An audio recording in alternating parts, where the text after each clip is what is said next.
Hi guys, this is Jackie from the Builderall team. In this session, I'm going to show you where to find your auction results.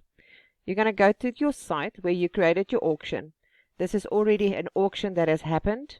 So on your left-hand side, you're going to scroll down until you go to Super Checkout.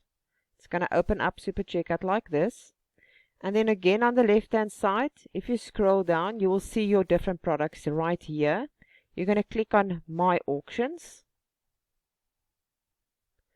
And this is where you will see all the information. If you click on the drop down, it's going to give you the winning bid, the price, and the increments that has happened, as well as the final price, and you're going to click more details.